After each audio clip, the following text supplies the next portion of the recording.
Everyone, स्वागत है आपका आपके अपने चैनल गीत ब्लॉग्स पर। तो गाइस, गुड मॉर्निंग। और कैसे हैं आप सब? आई होप कि आप सब अच्छे होंगे और मैं भी मस्त हूँ। मैं पढ़ा रही थी आपको बुक, एक स्पिरिचुअल बुक, जिस बुक का क्या नाम था, on the way to Krishna. तो मैंने आपको इसका पहला पेज पढ़ा दिया था, जिसमें था कि व्हाट इज़ रियल हैप्पीनेस। ठीक है, तो खुशी के बारे में हम समझ रहे थे। तो हम ना धीरे धीरे इसमें बुक्स में मतलब लो लेवल से स्टार्ट किया और आपको यहाँ तक मुझे समझाया लास्ट तक। तो इसलिए पहले खुशी से इन्होंने स्टार्ट किया है कि किस तरह से आपको खुशी का महसूस होता है। फिर आपको उसके ज़रिए इन्होंने आपको सेंसेस के बारे में समझाया है कि आपको सेंसेस के थ्रू अपनी जो भी आपकी दुनिया दिखाई दे रही है उसके थ्रू ही आपको सब कुछ पता चलता है, दुख खुशी जो भी है। हमने इतना जान लिया था कि हमारे अंदर जो इंजॉय करने वाला एलिमेंट है, जो ये दुनिया को देख रहा है, उसका क्या नाम है, डिवाइन फ्रैगमेंट। ठीक है, डिवाइन फ्रैगमेंट, या उसको हिंदी में बोल दो आप आत्मन या आत्मा। ठीक है, वो हमारे अंदर है। से हम समझ गए इतना कि हमारे अंदर कुछ ना कुछ तो अलग है जो हमें एक मरे हुए इंसान से अलग करता है, जिससे हम जिंदा फील होते हैं। ठीक है, वो हमारे में है। तो उसको हम समझना चाहते हैं कि वो क्या है, उस शरीर से जो निकला। ठीक है, जो इंसान मर गया, जैसे मैं सपोज करो डेथ कर जाती हूँ तो मेरे शरीर से कुछ निकलेगा। ठीक है, ये जो मेरी बॉडी है, ये तो क्या है, एक मिट्टी का पुतला है, मिट्टी से ही उठा है और मिट्टी में ही मिल जाएगा। तो इसके अंदर क्या है ऐसा जो मुझे अलाइव फील करा रहा है, जो मुझे जिंदा फील करा रहा है, जिसके थ्रू मैं सब कुछ समझ पा रही हूँ, दुनिया को समझ पा रही हूँ। अगर उसको अच्छे से समझना है, उसको अगर हम पहले समझेंगे तभी तो हम अपने जो भी लाइफ में जो भी सही कर्म कर पाएंगे ना। अगर हमने उसको जाना ही नहीं कि हमारे अंदर क्या है, जो अंदर बैठा हुआ है कौन है, वो क्या है, किस तरह से वो करता है काम, तो हमारे जो जो ज़िंदगी में जो कर्म होंगे वो तो वैसे ही निकलेंगे। वो तो आप फिर सेंसेस के थ्रू ही चलोगे। जैसे मैंने आपको बताया था कल उस वीडियो में कि हमारी जो चेतना होती है वो पशु के समान होती है। तो उसका मतलब क्या था मेरा, उसका मतलब ये था कि जैसे जो पशु होते हैं ना, वो चलते हैं सेंसेस के थ्रू। जैसे उनका शरीर उनकी सेंसेस बोलती है वो वैसा करते हैं। तो आप देखो कि हम में और उनमें क्या फ़र्क है, हम भी तो वही कर रहे हैं ना। हम बस अपनी बुद्धि का यूज़ करके अपने लाइफ के जो भी प्लेजर है वो पाना चाहते हैं। है तो वो सेंसेस है। आपका कुछ मन किया खाने का, आपका मन कर रहा है बर्गर खाने का, आपको पता है वो आपकी हेल्थ के लिए ख़राब है, पर आपके सेंसेस ने बोला ना, आपके टेस्ट ने बोला कि हाँ मुझे खाना है, तो आप फिर उसको खाओगे खाओगे। और जो भी आपके शरीर से जो भी उठने वाली अर्ज होती हैं वो आप पूरा करते हो, आपको पता है वो चीज़ गलत है पर आप करोगे। तो ये क्या है, एक तरह से आप सेंसेस के ऊपर चल रहे हो अपने। जो एक तरह से पशु चलता है वैसे ही चल रहे हैं हम, पशु की तरह ही। तो हमारे में और उनमें डिफरेंस होना चाहिए। हमें जो प्रकृति ने बनाया है, ठीक है, वो डिफरेंट क्यों बनाया है, हमारे अंदर दी है बुद्धि। एनिमल के अंदर बुद्धि नहीं है, उसके पास चॉइस है नहीं, वो तो सेंसेस के थ्रू और शरीर के थ्रू ही चलेगा, उसके पास चॉइस नहीं है। पर हमारे पास चॉइस है। तो अपनी लाइफ में अगर हम सही चॉइस लेना चाहते हैं, सही चीज़ चूज़ करना चाहते हैं, सही कर्म चूज़ करना चाहते हैं, तो उसके लिए पहले हमें खुद को जानना पड़ेगा।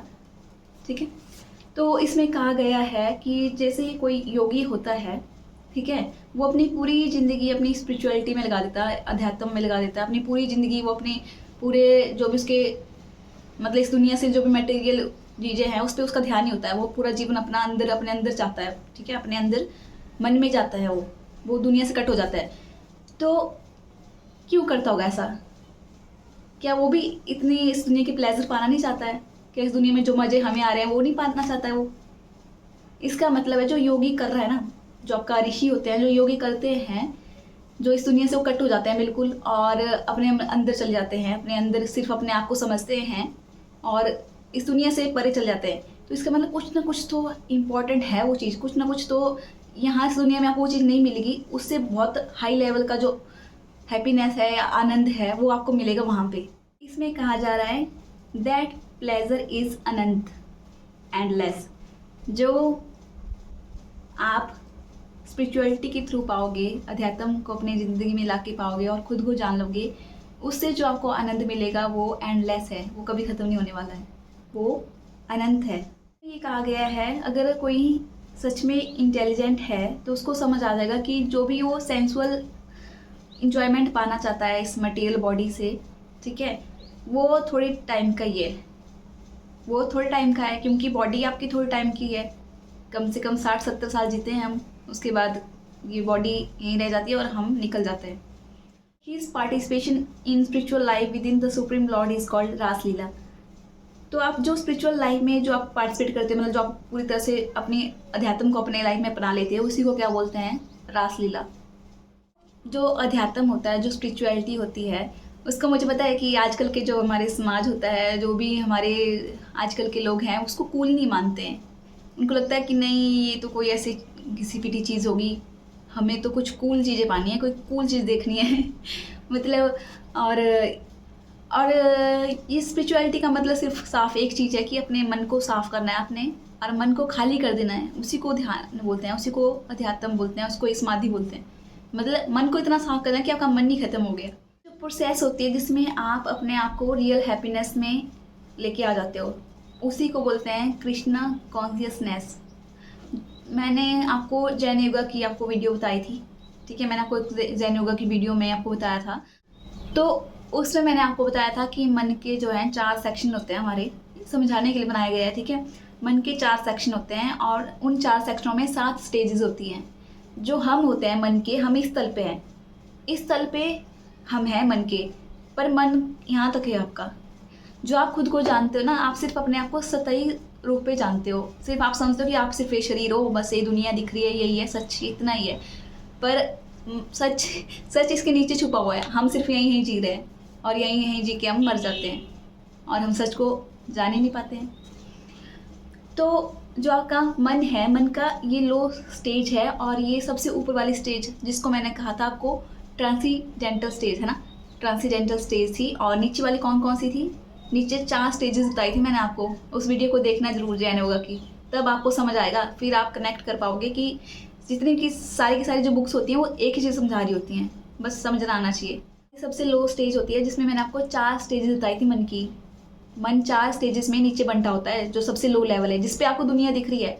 मतलब जब आप मन को इतना उठाओगे ना, जहाँ लास्ट स्टेज पे आपको दुनिया आपके लिए मतलब एक इल्यूजन हो जाएगा, आपके लिए एक भ्रम हो जाएगा, आपको लग जाएगा, माया दिख जाएगी आपको कि हाँ ये तो माया ही चल रही है। मैं आपको एक एग्जांपल देती हूँ इसके लिए। जैसे आप देखते हो सपना, तो जब आप सपना देखते हो तो आपको तो सच लगता है ना कि आप जो सपने में जी रहे हैं कि सच हो रहा है सब कुछ। जो भी आपको उसमें किरदार लगते हैं आपके, जो भी आपके सपने में आते हैं, वो भी आपको सच लगते हैं। आपको ऐसा नहीं लगता है कि आप वो सपना देख रहे हो, सच लगता है ना आपको। पर जब आप उठते हो तो आपको लगता है अरे अरे वो तो सपना था, वो मेरी असली ज़िंदगी नहीं थी। पर अब ये जो हम ज़िंदगी जी रहे हैं, हमें कैसे पता कि ये असली ज़िंदगी है, ये हम जो जी रहे हैं ये रियलिटी है, यही फाइनल है, इसके आगे कुछ नहीं है, ऐसा कैसे पता है हमें?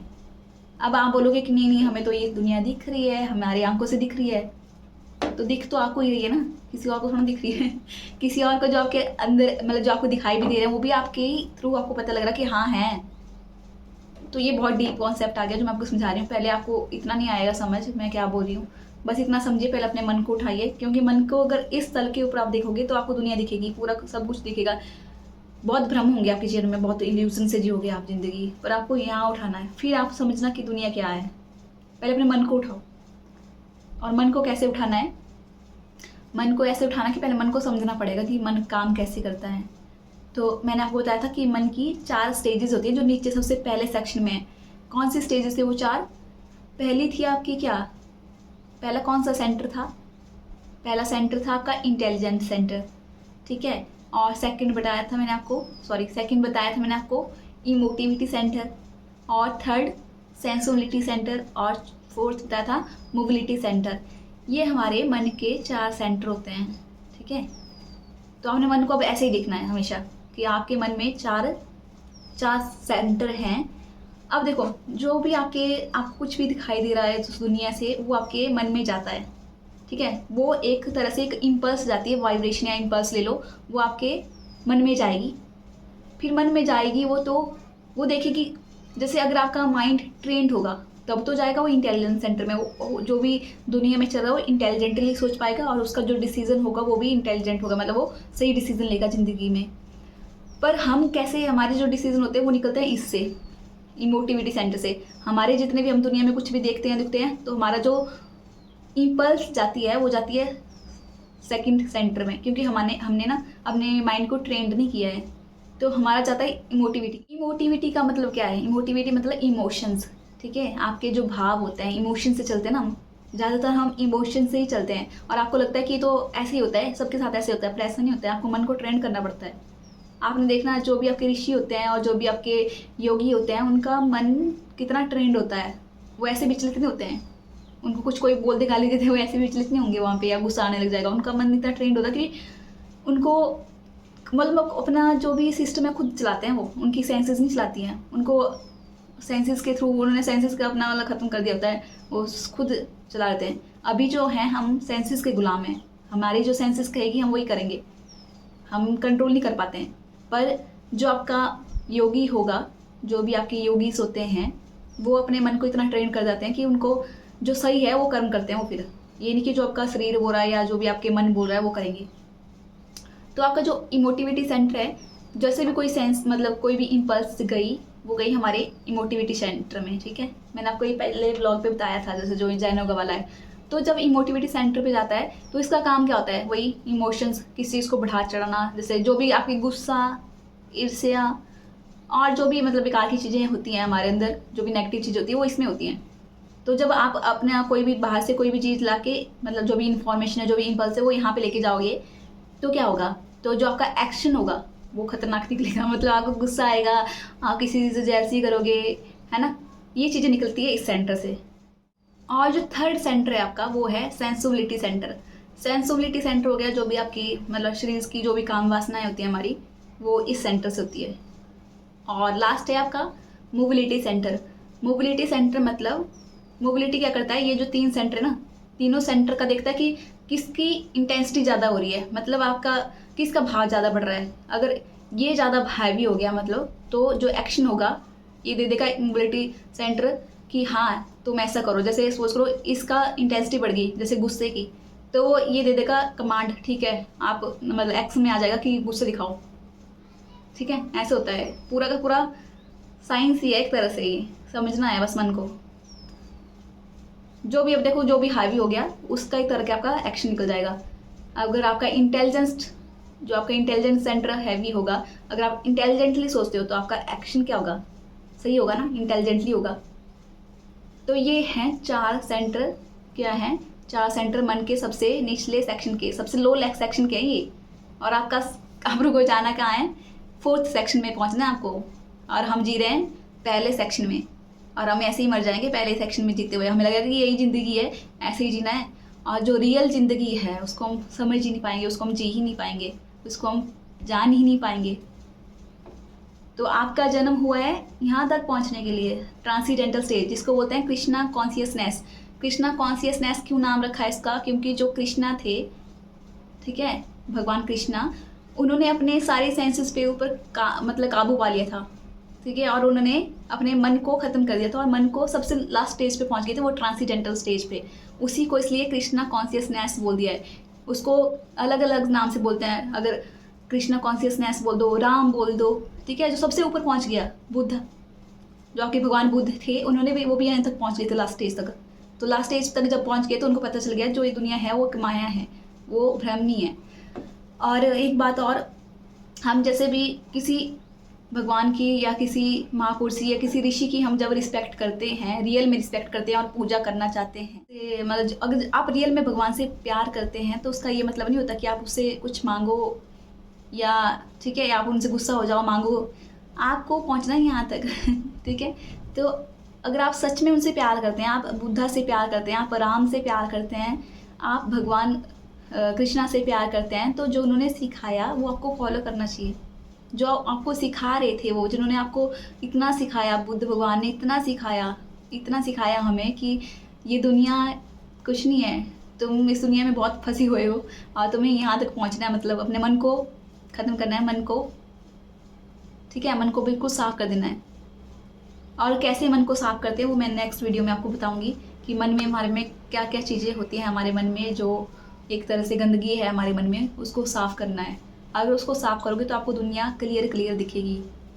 आपको नेक्स्ट वीडियो में बताऊंगी, ठीक है। तो फिर मिलते हैं नेक्स्ट वीडियो में। आई होप कि आपको ये चीज़ें समझ आ रही होंगी और आप समझना चाहते होंगे। और मुझे पता है बहुत कम लोगों को इंटरेस्ट होता है इस चीज़ों में, पर जिनको भी है थोड़ा बहुत, तो प्लीज़ देख लें वीडियो। सो फिर मिलते हैं नेक्स्ट वीडियो में। बाय।